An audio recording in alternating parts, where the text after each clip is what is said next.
Welcome, everyone, to this week's episode of ClueCon Weekly, sponsored by SignalWire. Joining us this week is a good friend of mine, a good friend of the WebRTC community. We've known each other for a long time and met each other in a multitude of weird places around the world. Arin Sime, founder and CEO of WebRTC.Ventures. Welcome, Arin. Thank you, Luca. Thank you so much for having me. Really pleasure to be here. Appreciate all the great content that you all do in this, and honor to be here with you. Thank you so much. So, for the few people who don't know you, would you like to give us a quick introduction about yourself before we delve into interesting content? Sure. I'm sure that it's more than a few people, but I'm CEO and founder of WebRTC.Ventures. We are a custom design and development agency focused on building live video applications. We were founded the company in 2010 as Agility Feet. And then in 2015, rebranded, created a new group within it called WebRTC.Ventures, where we focus on building live video applications. And we do basically full service work around video applications for a wide variety of industries. We'll do the design, development, DevOps, deployment, testing around that, and also managed services. Well, that's a lot. So, there's a few questions I always ask to people who are in the development area. And the first one is almost always, do you use containers? Are you generally using containers? Is it something, or are you still using Metal? Whatever it is. It's just a quick one to start breaking the ice about the technology stack. Yeah, sure.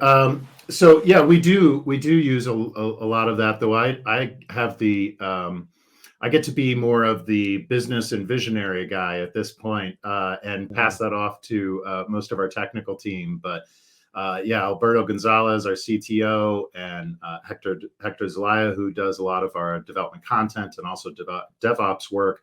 They've been doing a lot of work in containerizing things and being able to do more repeatable work. It's interesting because a lot of the work that we've done in the past, and especially in our earlier years in this, was around pure prototype development of WebRTC applications, kind of just building something for the first time for a client for a rough idea. Maybe it was something that they were using primarily to get further funding of their concept for, as opposed to deploying it. So honestly, in a lot of those cases, the technical architecture didn't matter as much. It was more, can we make this work, and can we do it quickly?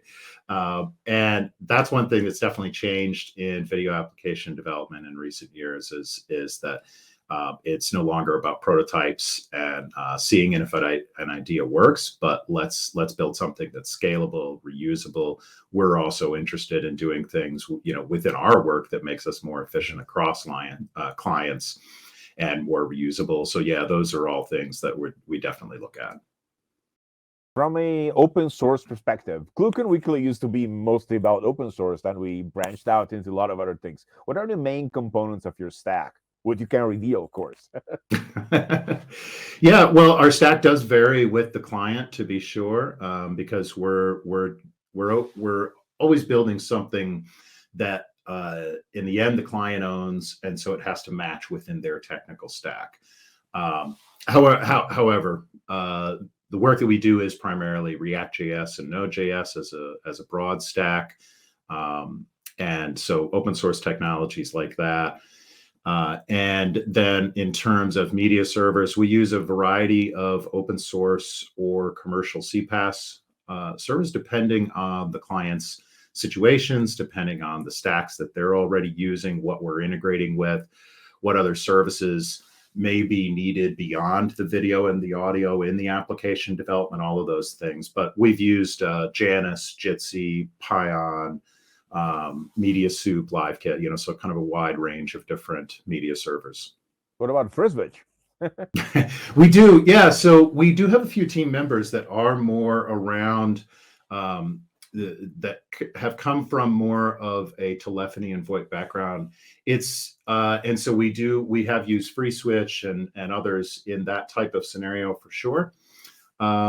It has been a smaller portion of our work in the past, but something that we expect to see more of in the future, especially as we're getting involved in doing more enterprise applications and more call center type of integrations and telephony work. Awesome. So yeah, what's your typical customer looking like? Like, what is your day to day for then of course you're in consulting, so everybody's different. But what's the broad strokes around with your customer type? Yeah, absolutely. I would say I can narrow it down to two, not quite one, but I'll give two categories of the typical type of customer that we work with. One is either a startup or someone who's doing like a skunkworks project, a prototype from the start. And in those cases, we tend to be the complete project development team for them. We'll work with them on the UX and the design, the concept of what can be done, the architecture, and then we'll build it out, we'll test it, and we're doing all of this in a very agile, collaborative fashion with them, but ultimately we're responsible for the work end to end and then delivery of that to them. So that's one type that, loosely called startup, but it can also be like startup within the enterprise, a larger mid-market or enterprise company that Which doesn't we're have seeing the a lot of staff. recently. We're seeing a lot of that recently. Yeah. It's almost a trend at this point. Yeah, exactly. Yeah, I think so. Absolutely. And I think, part of that is seeing in the past that the the larger enterprises were kind of watching WebRTC for a long time, waiting for full browser compatibility, waiting for more established norms around how to scale and how to build things, and confidence that it would work at scale. And now that they see that out there in the marketplace, then they're more interested in doing something, but they often do still want someone else to kind of do that initial innovation work, and take that over from them, if for no other reason than their team's probably really busy with their own legacy internal applications. So that's one, is that kind of startup in quotes, which may actually be a larger company behaving like a startup.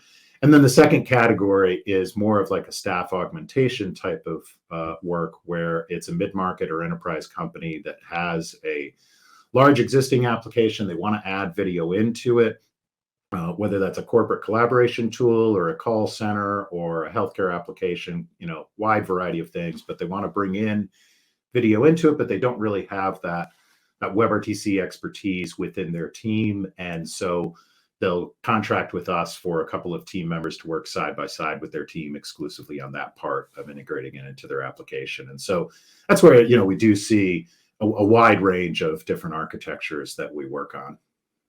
That's I think that's the main. That's what we're seeing too. Like especially so one of the two types of customers that people seem to be very interested in. Okay, startups, etc., internal startups, they're generally greenfield projects, etc. What about the second type, like integrating into existing applications? Can you give us a few examples, because that really builds into the contextual and blended communication that you've been hearing about in podcasts, including yours, and many blog posts, etc. So I'm curious about what kind of augmentation you do.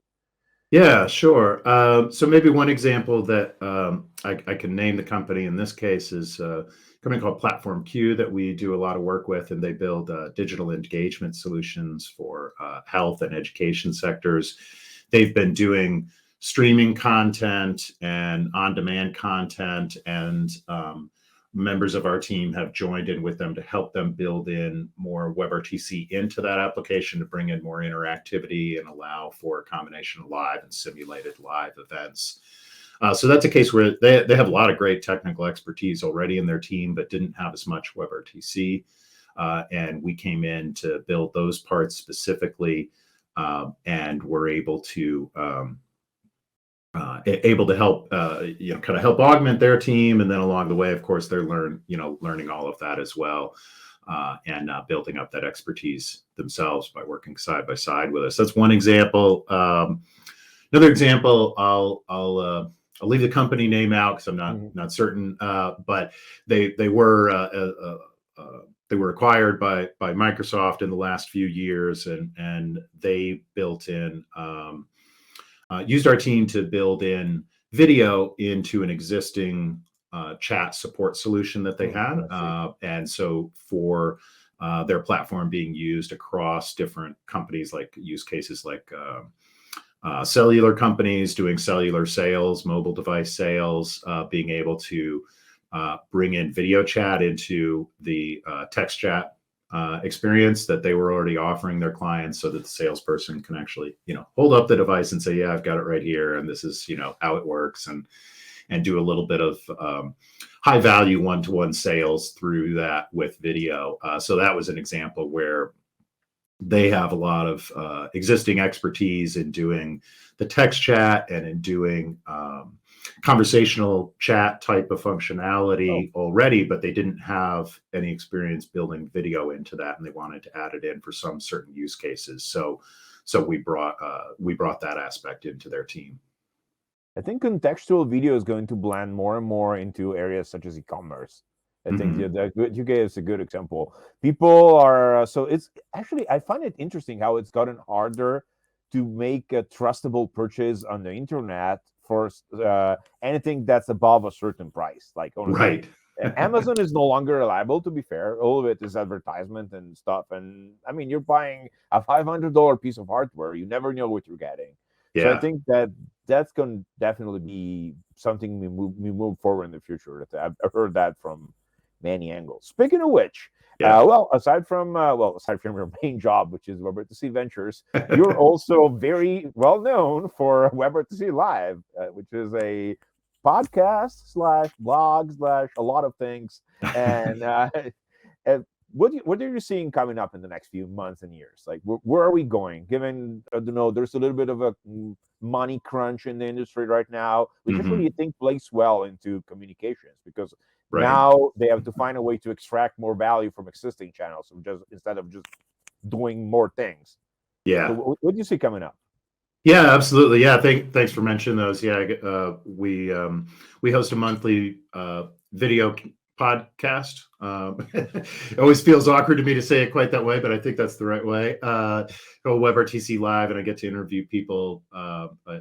You get to be on the other side of the table and interview people, a wide range of different use cases and companies and experts in video and other adjacent areas, like recent one on conversational chat that we did as well. So I think that you're absolutely right that there are there are larger macroeconomic forces right now causing companies to think about being more efficient, to being more careful about the investments that they're making. And I think that fits into one trend that we already touched on, which is moving from prototypes to scaling applications. And this has definitely been a growing part of our work in the last year or two, and I think will only continue to accelerate. It's one of those things that I think the pandemic certainly changed for people, of moving from thinking about, oh, wouldn't it be cool if, or let's play around this idea, to this is essential and we need to do it at scale. So how do we do that with high quality?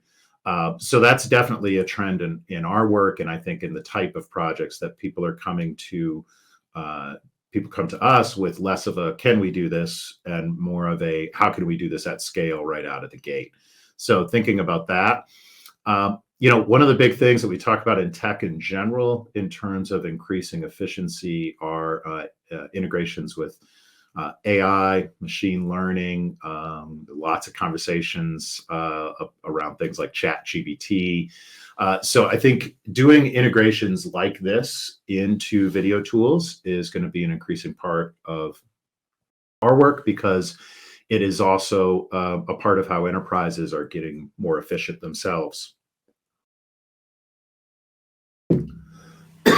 Excuse me. It's the season. It is indeed, for sure.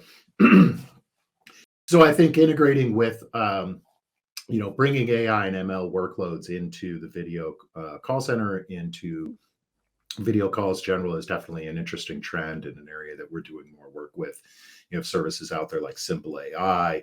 Of course, AWS has a lot of services like Recognition, and a lot of the CPaaS providers like Vonage have things built in themselves as well, like AI Studio for specific workflows. So that type of work, I think, is definitely a trend. Now, this doesn't mean, I said we're kind of doing less prototypes and seeing more people come with a well-formed, ready to scale idea. It doesn't mean everybody has that idea and that, everybody's really ready for the big time, so to speak. So another trend that we see is just more functional pre-built solutions that people can use as a drop-in for building out a prototype more quickly to experiment with the ideas without having to build a custom application.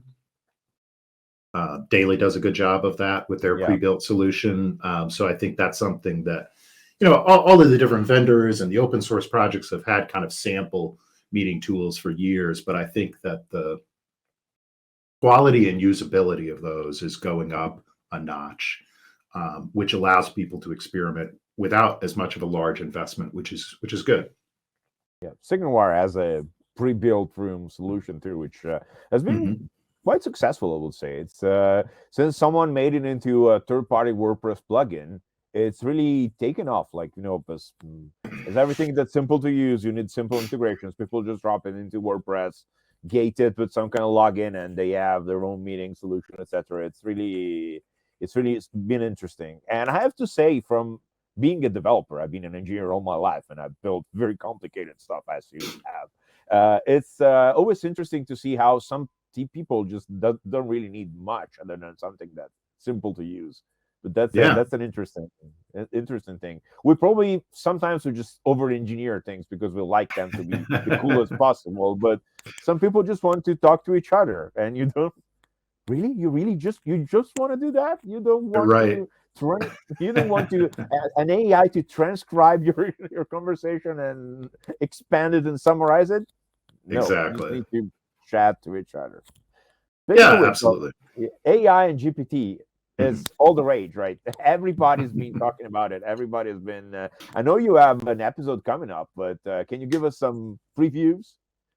Yeah, absolutely. I think that there's a lot interesting going on, and this also relates to something that I'm interested to see more of and exploring myself. I went to last year in 2022 to a voice conference for the first time, which I thought was really interesting, and it was fascinating to me to see how much we have advanced in like synthetic voice technologies as an industry. And so this is kind of a little bit outside of WebRTC and video, but I think adjacent to it. And there will be some interesting overlaps around this where I don't recall the name of the company, but there's a company that actually licenses celebrity voices. And you'll see things now in the industry where, like in the U.S., there are radio stations that broadcast around the U.S. in lots of different markets, and I imagine this is true elsewhere in the world as well. But when you're listening to the radio station in your local city, you're hearing the weather forecast for your city from this national personality, for example, right? And that weather forecast is completely done by a synthetic voice that is a near perfect imitation of that national radio personality. And so you get this sense of them caring about your little town that you live in when they may not know where that town is. And they're just doing a national broadcast. So that's an interesting example in the broadcast voice world of blending synthetic and live. And I'm interested to see how things like that develop in the video world as well. And this is where I think that things like ChatGPT can come in there. Imagine having a kind of a third party in this conversation with us that's essentially a digital human, an avatar that's fed by ChatGPT, but can converse with us, can understand what we're saying, take that voice to text, use that text as a search in its AI, a query to its AI, and then come back with a synthetic human voice and even a digital avatar that makes us feel like we're engaging with something a little more humanoid than a search engine itself, even if in a way that maybe is all it is. So I think that there's some interesting things that we'll see further off like that. So it feels like, and I think I share that outlook. It's going to be more about these being sophisticated digital assistants. So essentially, we're taking Siri or Alexa to the next level. Other stuff is going to be a little bit far off. My experience, as I was saying earlier, is that I have a friend who is a lawyer, and he was trying to use GPT to generate legal summaries. And the problem we had with GPT is that it makes up laws, as in makes something that sounds like it's perfectly correct, but it's entirely Right. made up. Like those laws don't exist, and they don't actually have the meaning. And that's I think for now, what I like is the ability to summarize very well, like it's what probably it does best, and expand on text. So if you have an outline, you can get. In fact, I'm going to do exactly what you just described. First time I have a dangerous demo coming up, I'm going to try and write an outline, just one line per slide, feed Uh-huh. it to GPT, have DALI generate pictures for the slides, and have text to speech present that in my steed, and see what happens. Nice. And I love it. I love it. I'd like to that see might that, take definitely. that might put us out of work. Sorry, Luca, Yeah. we're not inviting you anymore to the conference. We don't need you. That's right. That's right. Well, maybe it'll be a synthetic. If you and I build up our personalities and our name recognition in this enough, then we can license our images and our voices out to run on top of those AIs, and then it's best of both worlds. We get to go to the beach. That's really something interesting. There's a lot happening in that area too. No, I think a few days ago, just I saw someone, Microsoft possibly. Microsoft seems to be doing everything these days, so they might be in that space, but I'm not sure. They have a zero shot voice mimicking speech to text, text to speech. Sorry, effectively, it allows to generate synthetic voice that's the same as someone else's voice with Yeah. very little content. It used to be that you needed like 500 hours of recorded speech with transcription, and now it can just hear you say 10 seconds of words and then just repeat it in your voice, which is insane. Right, right. Yeah, a little terrifying depending on the use case, in fact. Yeah, I think that's that's a whole I mean, I've already heard some people talking too about not just how do you generate um, voices like that, but how do you work backwards and figure out if that was a real voice? Mm. So how could we kind of like reverse engineer a deep fake or something like that? But I think yeah, there's a lot of interesting things. I mean, I did we just recently put up a blog post on WebRTC.Ventures where I tried to interview ChatGPT about the future of WebRTC, and it was fun. I was just going in and doing a range of different queries, and then started to feel like, well, maybe I'm curious, how would it handle like being an interview subject, so to speak. Like, could I eventually make ChatGPT a guest on WebRTC Live and have it say intelligent things about WebRTC? The results were mixed. I mean, you can go read the transcript of what it gave back to me, but it was interesting. It came up with some good trends in WebRTC that development that I would agree with, that were good summaries of probably all the blog posts that it was reading to create that content, right? But then it also kind of conflated some things. It was sort of confusing WebSockets and WebRTC in part, I thought, and it was interesting to see. So it's kind of like your friend with the legal stuff. the legal use case. I think it's a little bit dangerous still to ask those services for a well thought out summary or to really teach you things, but they're definitely very good as an assistant, and really interesting there. And I think for people like me who work a lot in technical content, and if you have a writer's block, to be able to go to that and maybe get a few that ideas, is get a just prompts. brilliant. Super helpful for that. To take something and expand on it, super helpful for that.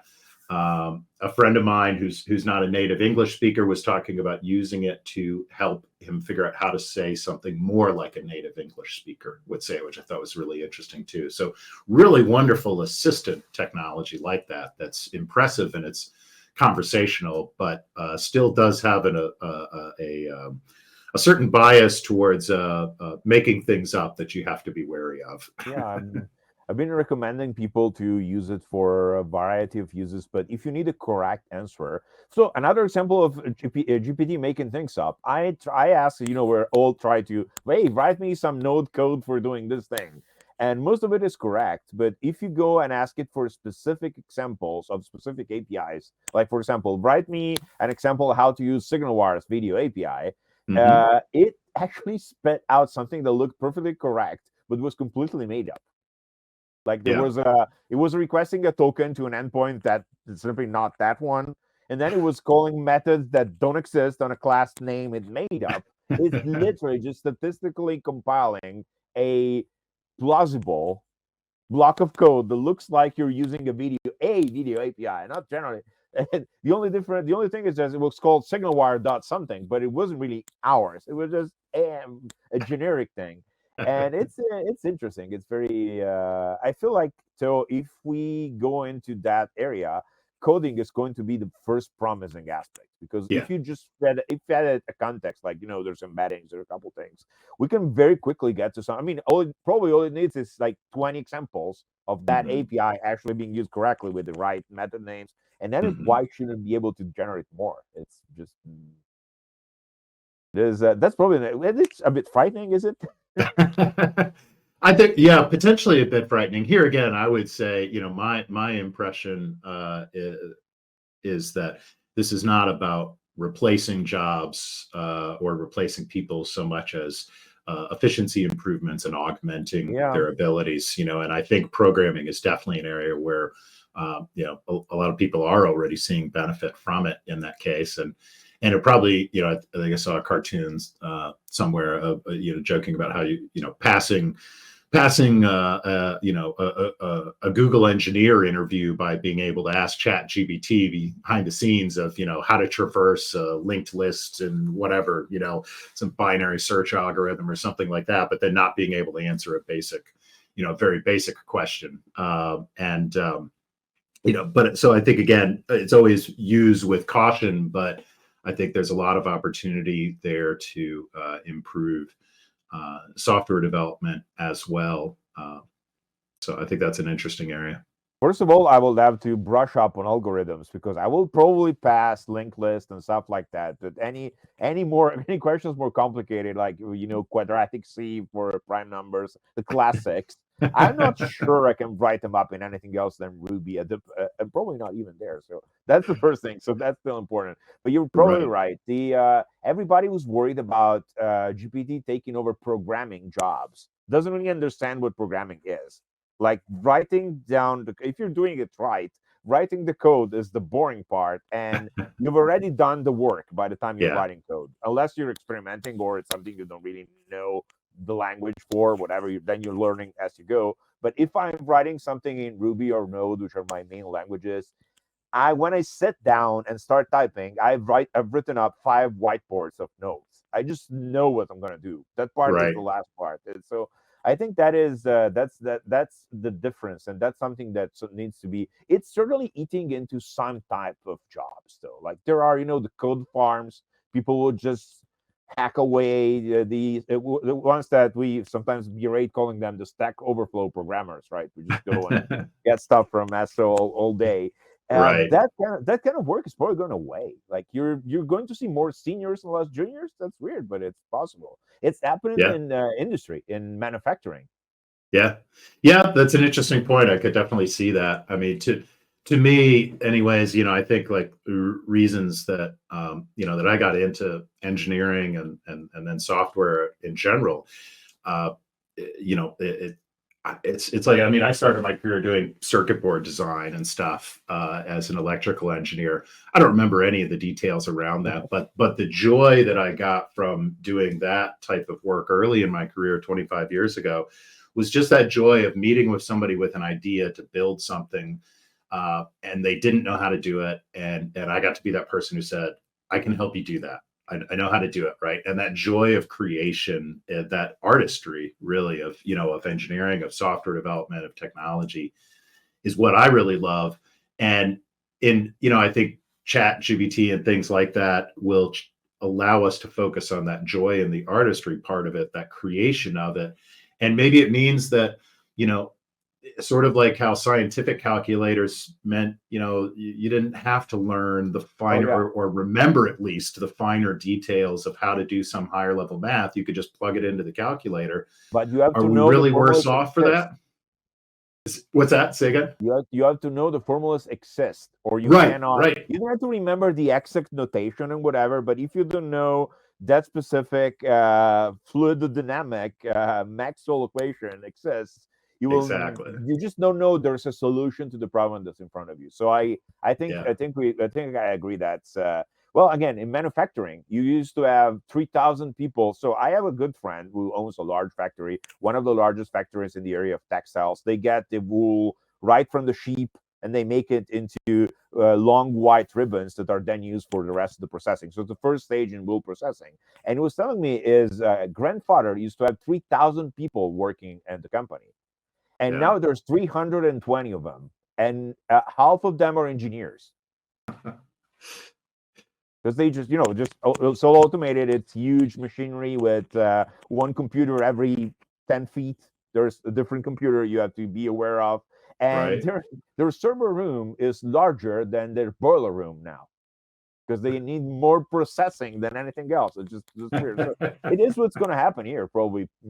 So anybody who's starting out should make sure they learn something rather quickly and valuable because it's I think that's probably the only thing that might happen with GPT, but it's not going to take away any jobs, right? No, I don't think so. These things tend to increase the demand for a service. And since we're already short on Oh supply yeah, of yeah, talent, that, it's likely to mean we have to have these services over time in order to meet not only current demand, because it's hard enough to hire technical talent as it is now, but the future increased demand for that talent.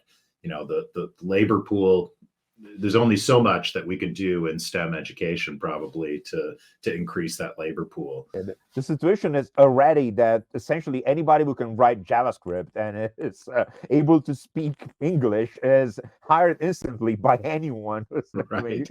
you can just stand up and say, "Hey, I need a job," and it just happens. So yeah, I don't see how things are gonna get worse with GPT. In fact, it's probably gonna be. We keep saying GPT, but GPT is actually a class of products, which is another cool thing. Like, why isn't Google moving on that area? Why is Amazon so silent? It's super weird.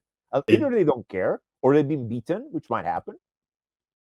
I got to believe there's something that we just haven't heard about yet. But yeah, Microsoft's getting the news around this right now, which is not necessarily who I would have predicted. Right. Oh yeah, that's well. Microsoft has done a weird. It's one of those redemption arcs from movies. Like this is brilliant. How they went with open source. They're helping open source. A lot of their stuff is actually interoperable with a lot of other things. Like Teams is the most. It's the easiest commercial platform to work with if you're trying to integrate and doing things around as opposed to others. It's almost weird. Like what happened, guys? Yeah, I guess the old joke about never bet against IBM is now true of Microsoft. They've reinvented a couple of times. Yeah, and IBM is also weird. Well, IBM had the first working machine learning bots and stuff, and then Watson sort of fell by the wayside. That's also weird. that's true.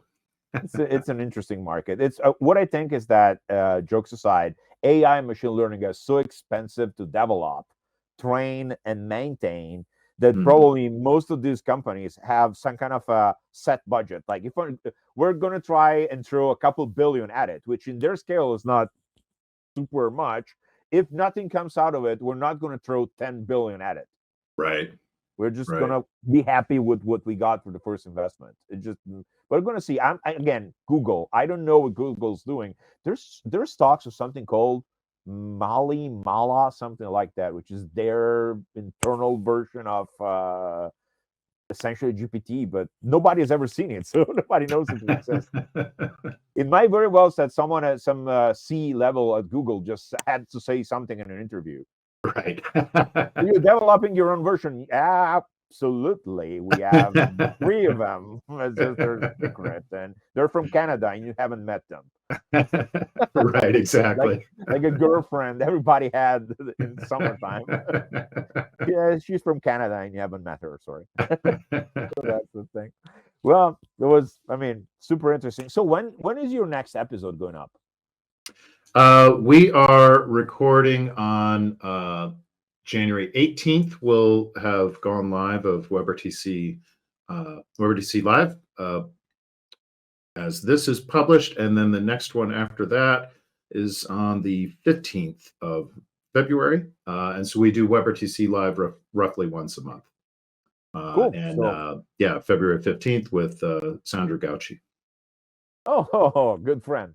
Yeah, we'll be talking about security and WebRTC, and I'm sure I'll be learning a lot from that. Definitely, I saw him present at TAD Summit, where you and I last saw each other in person as well, and yeah, definitely an interesting speaker. So Yeah, I'm an engineer, always been a developer first, and the pure security people almost scare me.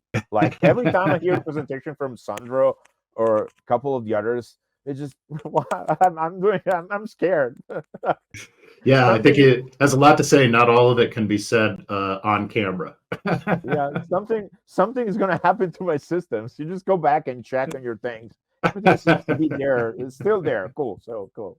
Not taking some fire. I'll use a separate laptop when talking with him just in case. Yeah, I will advise that. Throw away. Like, then burn it when you're done, just in case. No, it's never connected to the internet. Well, Arin, thank you so much for joining us today. It was a pleasure meeting you as My usual. pleasure. Thank you, Luca. Enjoyed it. And well, we'll see you around maybe at some conferences. Well, ClueCon is in August, going back in, but there's others coming up. So who knows? When you finalize your schedule, maybe let us know and we can add that to the video description. Perfect. We'll do that. Okay. Thank you so much, And Luca. Really enjoyed it. thank you so much for joining us. And for the rest of the people, see you next week as usual. Goodbye.